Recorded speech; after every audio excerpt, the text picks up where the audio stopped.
নমস্কার বন্ধুরা, কেমন আছেন সবাই? আশা করি খুব ভালো আছেন। আমিও খুব ভালো আছি। রুহির রান্নাঘরে আপনাদের সবার স্বাগত। আজ আমি বানাবো ডিম দিয়ে লাউয়ের তরকারি। তার জন্য আমি এখানে গ্যাসের উপর কড়াটা বসিয়ে সামান্য সর্ষের তেল দিয়ে তেলটা যখন গরম হয়ে আসবে তখন এর মধ্যে একে একে দুটো ডিম ফাটিয়ে দিয়ে দেবো, আর ওপর থেকে সামান্য নুন ছড়িয়ে দেবো। দিয়ে ভালো করে কিন্তু ডিমটাকে নেড়ে ছেড়ে ভুজিয়া করে নিতে হবে। ডিমটা যখন ভুজিয়া হয়ে যাবে তখন কিন্তু ডিমটা একটা পাত্রের মধ্যে নামিয়ে নেবো।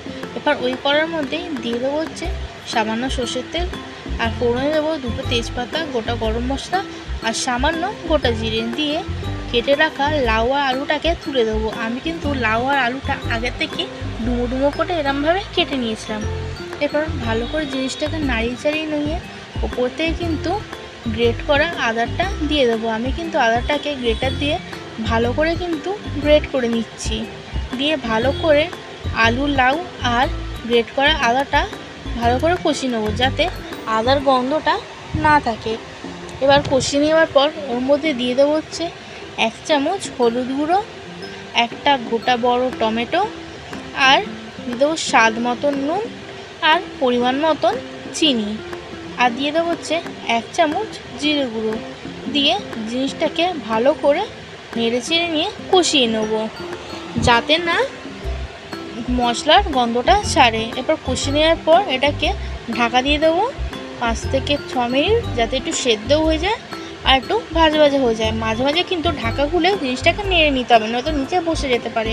এরপর এর মধ্যে 1.5 কাপ জল দিয়ে আলুটাকে আরেকটু সেদ্ধ হতে দেবো। এরপর দিয়ে দেবো হচ্ছে 2টো চেরা কাঁচা লঙ্কা দিয়ে আবার জিনিসটাকে ঢাকা দিয়ে দেবো।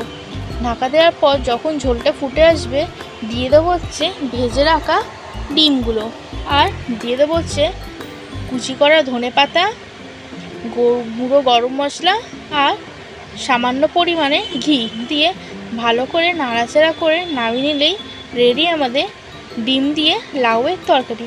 এরম ডিম লাউয়ের তরকারি ঘরে বানিয়ে দেখবেন, গরম গরম ভাতের সাথে খেতে অসাধারণ লাগে। আর এরম তরকারি বাচ্চারাও চটপট করে খেয়ে নেবে। তো ভিডিওটা ভালো লাগে like, comment, share and subscribe করে দেবেন। আর এরম রান্না ঘরে বানিয়ে আমাকে কমেন্টে জানাবেন যে কেমন হয়েছে। আজকের জন্য তাহলে টাটা।